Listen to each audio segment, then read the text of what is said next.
Part 4 of the Spies puzzle series by designer Alfons Eyckmans features his Spies number 2 puzzle. Although Spies number 2 is the second one Alfons created, I think it's more difficult than a couple of the others, so I placed it here, but difficulty is subjective. Some people find these difficult moves very easily, some they take days or weeks. This is probably equally as difficult whether you're putting all the parts together or taking them apart. So I'm going to treat this as an assembly puzzle, and I didn't include a split plate in this one. There are 2 brown plates, 1 black fork, and I have 3 pieces. 2 of the pieces are identical, 1 is different. I'm going to include STL files for all this in the link of the description, and 2 sets of plates, 1 with no markings, and 1 has inscribed on the front and back, so you'll know right away the orientation of that. If you bought these puzzles, you would know the orientation. You could either mark them with little dots or somehow. So I don't feel that's cheating too much. But it's up to you. If you wish a more difficult puzzle, certainly get the plain plates and assemble the puzzle that way. There is a way to take some shortcuts to put the puzzle together without knowing the entire solution, and we'll look at that here in a bit. There's some unintended rotations. Because of the way the geometry is, you can actually put the fork in a way where you can create an assembly puzzle. We'll take a look at that. So here's the puzzle, and let's suppose the bottom piece doesn't move vertically down anymore, and it blocks the top piece from going to the left. You'll notice that there's a brown piece right here blocking that. Now you can get around it using rotations. However, rotations aren't allowed, and sometimes when you make these moves, they're difficult to undo because you can't remember what rotations you need. Sometimes as pieces move down and slide, they'll rotate on their own. So just be aware of that. That's why it's a little easier to do on a tabletop. The intended solution has no rotations.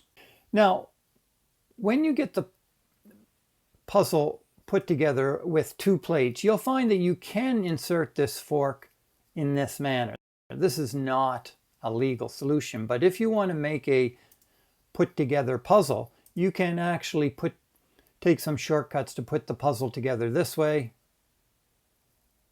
and then you can try to take it apart, and it really doesn't give the solution. So that's one little cheat if you want a disassembly puzzle. Spies number 2 is a level 52 puzzle. 37 moves to remove the first part, then 6 to remove the second, and so on. 52 moves to put it all together. For the average puzzle solver, I think I'd recommend using the inscribed plates. That gives you a little hint on the first 2 plates to put together, but that's no different than if you bought the puzzle and were trying to disassemble it. The output or the final form is as shown in the picture, and you see that's sort of the normal ways most of the Spies puzzles have for their final form. Got 5 hints. The first on strategy, 2, 3, and 5 shows the orientation of the pieces, the plates, then the forks, then the pieces. There's a little more in the fork movement in this one because it's a little more important. And finally, I have an assembly solution. So if you want the hints, continue on. If you don't, just stop here. So hint number 1, a little bit about the strategy. From other puzzles, the fork should go left and right, but in this one you'll find it may go up and down in different ways, maybe a couple ways down, a couple ways up. So you've got to play with the positions, and then you should find the optimum fork orientation. Then without the fork, I'd put in those 3 red pieces and try to see if you can get those orientation. Once you have the plates right, it shouldn't be too hard to get the red pieces, but you've got to work with it a while. Now I solved this just knowing the orientation of the 2 main plates, but nothing else. However, it did take a few days to discover what I call a magic move. I went over and over this puzzle. I even cheated with a fork, put it all together, tried it as a disassembly, and couldn't find one move I was missing. I finally discovered it when I was assembling the puzzle from parts. So it's really easy to miss this one move. So hint number 2 is on the plate orientation. If you have the inscribed plates, it's obvious because the inscription's on the top and then the bottom.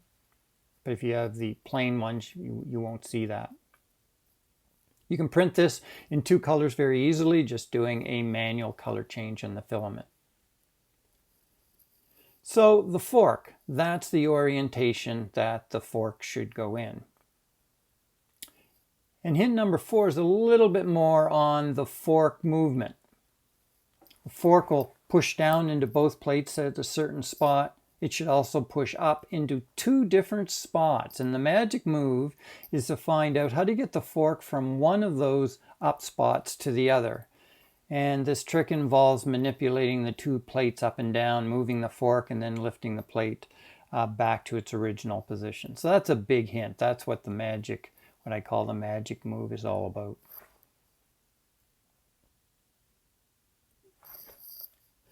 So the orientation with all the pieces is here. You can see those 3 red pieces. That's how they go across the front, the fork, and the 2 plates. Now, if you want a solution, just stay tuned, but I really recommend that you try to work with this for a few days, maybe even weeks, and find that magic move that'll put this all together for you. But if you want an assembly solution, here it is. So we start by moving those 2 plates so we can put the pieces in.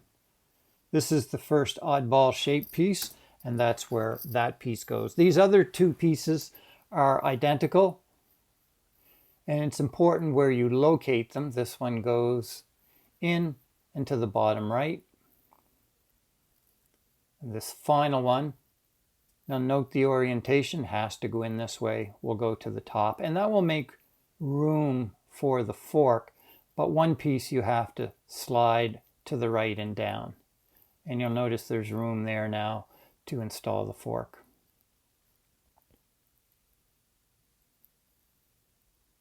Once you install the fork, you'll pull it to the left,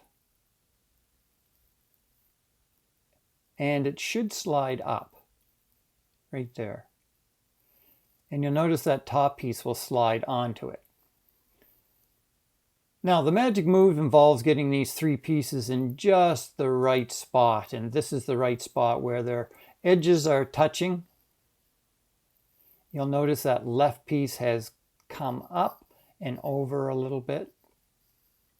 And when you have it in this position, you can move that first plate down.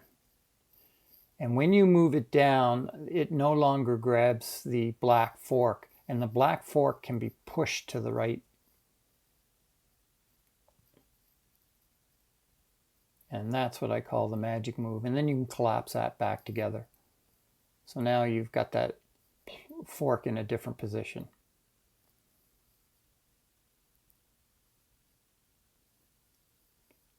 Now from here, that red piece that's on the fork is no longer required to be on the fork, so we're going to try to get it off.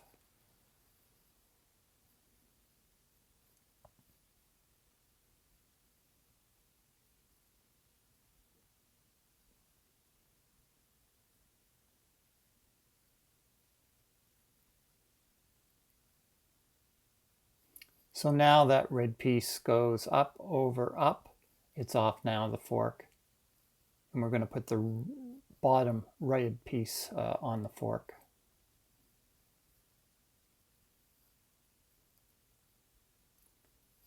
Now, what I did was move the top right red piece down a little bit, and I'm going to pull that bottom plate to the right.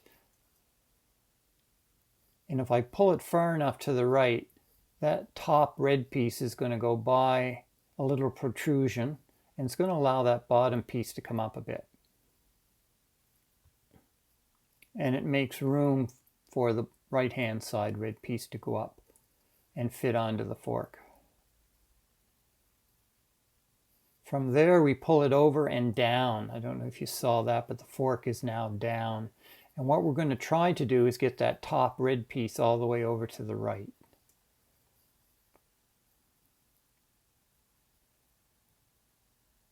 So we're going to slide the right red to the left.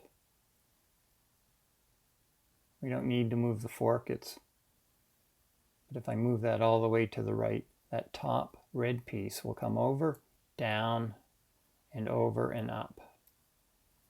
And it's in position now to get on the fork if I move the fork back to the right. So the first place is to get the middle red piece in a position where the fork will go up, and then we'll attach the left red piece onto the fork.